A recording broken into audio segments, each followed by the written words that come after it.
Hey, salut, bienvenue dans ce 7e épisode de la Summer édition du podcast Riche et Heureux. Tu te souviens des magazines quand on était ado? Les horoscopes un peu claqués, les histoires de cœur, les tests débiles? Eh bien ici, on garde le fun, mais on upgrade le fond avec une touche spéciale liberté financière. Donc des vraies galères, des vraies stratégies, des inspirations people et un petit twist mindset. Donc on va commencer sans plus tarder avec la rubrique Actu People et Zac Efron qui a disparu d'Hollywood et qu'on a retrouvé dans la forêt australienne. Donc Zac Efron, oui, le mec de High School Musical, entre autres. Le beau gosse de l'époque de, j'allais dire notre adolescence, mais c'est même l'adolescent de la génération après moi. Enfin, les abdos, le sourire Colgate, bref, tu vois de qui je parle. Eh bien, je me suis demandé, qu'est-ce qu'il est devenu? Parce que, alors oui, on connaît High School Musical, mais il a fait plein d'autres films, il a cartonné dans les blockbusters hollywoodiens, mais ces derniers temps, on le voit de moins en moins, mais ça ne veut pas dire qu'il ne fait rien.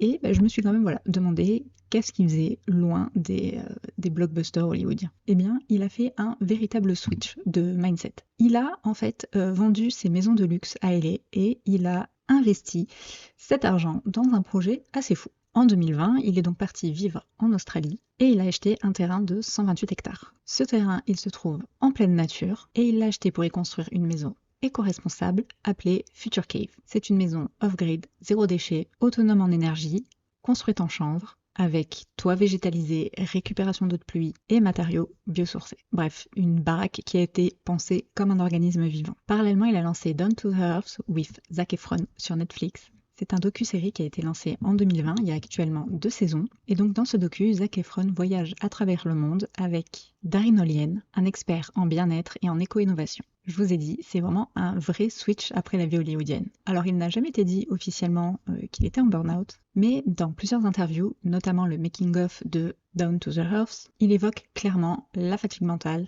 le stress permanent et surtout l'impression de ne plus savoir qui il est. Il s'est donc éloigné de tout ce bruit et s'est recentré sur ce qui compte vraiment. Je trouve ces projets hyper inspirants. Alors, pas parce que c'est écolo et que ça peut être à la mode, mais parce que c'est aligné avec son style de vie, ses valeurs et même son image actuelle de mec beaucoup plus posé, beaucoup plus simple. Et je t'en parle ici parce que c'est un peu le thème du podcast, hein, riche et heureux, être libre financièrement mais en étant toujours aligné avec ses valeurs. Et aussi parce que ça me fait penser à 2 invités justement de ce podcast. Pauline, de l'épisode 41, qui fait de la rénovation énergétique intelligemment. Son compte c'est d'ailleurs Pauline Immo Durable. Et Chloé, de l'épisode 53, qui investit dans l'immobilier et qui retape des appartements en pensant à l'impact écologique jusqu'au bout. Meubles de seconde main, pas de casse inutile, moins de déchets. Elles ne sont pas à Hollywood et pourtant elles font la même chose. Investir et construire autrement. Donc ouais, même si t'as pas 2 millions à poser sur une forêt australienne, on peut tous investir de manière plus cohérente et mettre notre argent au service de ce qu'on veut défendre. Donc voilà, c'était une petite rubrique Actu People aujourd'hui, mais j'avais envie de t'en parler. Parce que Zac Efron, qui devient investisseur écolo, moi je dis bravo. On va donc passer à la deuxième catégorie, la catégorie où je réponds à une question que vous vous posez et que vous me posez sur mon nouveau business de retail arbitrage sur Amazon, donc d'achat-revente. Et la question de cette semaine, c'est j'ai peur de me lancer et de ne pas réussir à vendre, c'est quoi le pire qui peut arriver? Alors, j'avais prévenu déjà un peu en intro, je risque un peu de m'énerver, mais bon, on va rester soft. T'as peur de te lancer et de pas réussir à vendre. Ok. Et alors, t'es pas en train de lancer une fusée sur Mars, hein. T'achètes des produits, tu les mets en vente sur Amazon, tu testes. Et c'est tout. Tu vas pas mourir, ton chat ne va pas mourir, t'as pas mis ta maison en hypothèque, du moins je l'espère. Là, t'as juste peur d'un scénario hypothétique, imaginaire. Parce que, sérieusement, c'est quoi le pire qui peut arriver? Tu perds 500 balles. Et encore, t'auras appris. Parce que le pire qui peut arriver, c'est pas de te planter, c'est de stagner, de ne rien faire, de rester coincé dans ta tête, à tourner en rond, à écouter des podcasts, regarder des vidéos YouTube comme celle-ci, à te faire des to-do list et à jamais passer à l'action. Si tu veux être riche, si tu veux être libre, si tu veux te prouver que tu en es capable, il faut bouger, il faut tester, il faut passer à l'action, il faut se salir les mains, j'allais dire sortir les doigts, c'est pareil. Parce que, en fait, tant que tu ne fais rien, t'as 100% de chance de ne rien vendre. C'était zéro action, zéro résultat. Félicitations, t'as déjà échoué avant même d'avoir essayé. T'as peur de te planter, t'as peur d'échouer, t'as peur de faire des erreurs. Tu vas en faire des erreurs. J'en ai fait des tonnes d'erreurs. J'ai acheté des produits qui ne se vendent pas, j'ai perdu des colis, j'ai même acheté pour 1000 balles de produits pas du tout rentables à mettre en vente sur Amazon, juste pour débloquer une marque. J'ai débloqué la marque et je suis allée ramener les produits en magasin pour me les faire rembourser. Et là, le magasin m'a répondu non, on ne rembourse pas, on ne fait pas d'avoir, rien du tout. Voilà, 1000 balles dépensées pour rien. Non, pas pour rien, puisque j'ai débloqué une marque. J'ai revendu sur Vinted les produits pour essayer de récupérer un peu la mise de départ. Et voilà, on en fait des conneries. C'est comme ça qu'on avance. Alors certes, tu perds du temps, tu perds de l'argent, mais à chaque erreur, tu vas apprendre 10 fois plus vite que si tu restes derrière ton écran à te demander qu'est-ce qui pourrait m'arriver de pire. Donc si tu attends un signe pour te lancer, le voici. Bouge, lance-toi, teste, analyse et recommence. T'as pas besoin d'être parfait, t'as juste besoin d'être en mouvement, de passer à l'action, voilà, de te bouger. J'ai rien d'autre à dire. C'est fini. J'espère que j'ai répondu à ta question. Et on va passer à la rubrique suivante, qui est la rubrique Histoire vécue. Et j'ai adoré ce message. Donc, pour rappel, dans cette rubrique, vous m'envoyez vos histoires what the fuck que je partage avec tous nos auditeurs et j'en débriefe juste après. Et j'ai bien aimé cette histoire parce qu'elle m'a rappelé mon ancienne vie de gérante de bar à chocolat. Et vous allez comprendre pourquoi. Donc, la petite histoire. Quand j'ai ouvert mon snack, je m'attendais à galérer un peu au début, comme tout le monde. Mais ça a cartonné direct. Emplacement en or, des formules pas chères, tout fait maison, et je restais ouvert plus tard que les autres. Forcément, ça n'a pas plu à tout le monde. 3 mois après l'ouverture, premier contrôle d'hygiène. Bon, rien de grave, juste quelques remarques classiques, je prends, je corrige, normal. 1 mois plus tard, rebelote. Puis encore un autre contrôle 2 semaines après. Je les voyais plus souvent que certains fournisseurs, et à chaque fois, c'était les mêmes remarques. Tout est propre, rien à signaler. Forcément, j'ai déjà passé 2 fois il y a 2 semaines. Bref. Franchement, ça me stressait même plus. J'avais pris l'habitude, j'avais rien à me reprocher, donc j'étais serein. Mais c'est là que j'ai compris, et les inspecteurs me l'ont confirmé, en me disant c'est pas nous qui décidons des interventions, c'est sur signalement. Et pour être honnête, à ce rythme-là, dans ce genre de cas, c'est la concurrence. J'avoue que ça m'a fait un petit choc. Je me suis dit, je bosse dur, je suis clean, je me donne à fond, et au lieu d'un respect, je récolte des signalements anonymes. Et là, j'ai compris. C'est pas parce que je faisais les choses mal, c'est parce que je faisais les choses trop bien. Et que visiblement, ça dérangeait. Et ouais, en fait, quand tu réussis, ça n'attire pas que les clients, en fait. Quand tu commences à cartonner, à avoir du monde, quand tu réussis, ça fait chier. Et le regard des gens, il change. Et donc, tu as ceux qui t'admirent, t'as ceux qui t'aident, t'as ceux qui veulent bosser avec toi, et t'as ceux qui signalent.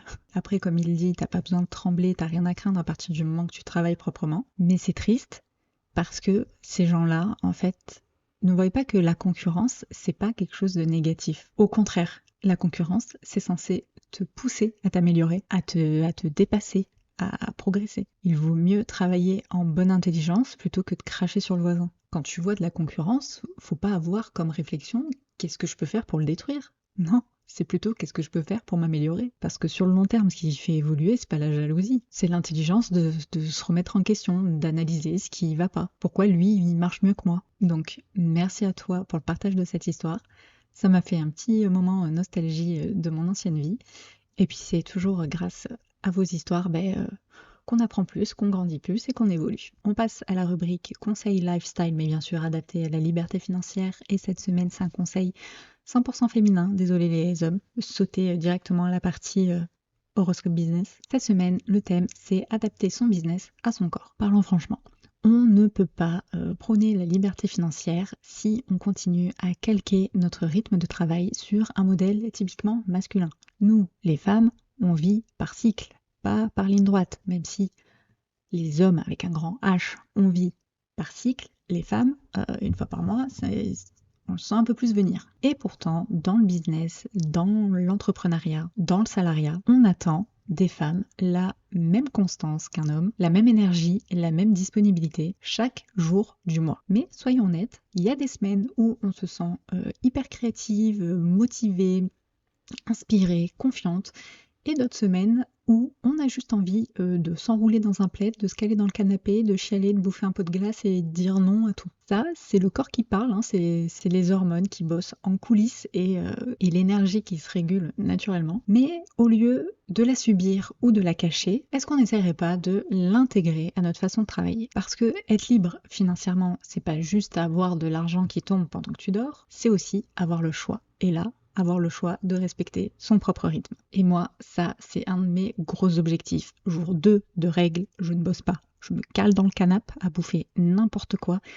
et à mater du Netflix ou autre, parce qu'en fait j'ai même pas Netflix, c'est pas ça que je regarde. Mais bref, t'as compris l'idée. Que la liberté, c'est pas d'en faire plus, c'est de vraiment pouvoir le faire différemment. Et donc dans le conseil entre guillemets pratique, ce qu'on peut commencer à faire, c'est d'identifier notre rythme cyclique. Dans le sens où, en fonction de nos phases de cycle, on est dans une phase énergétique différente. Et donc le but, c'est de les identifier pour pouvoir s'adapter. Il y a généralement 4 phases dans un cycle. Là, attention, c'est là où je vais perdre tous les mecs.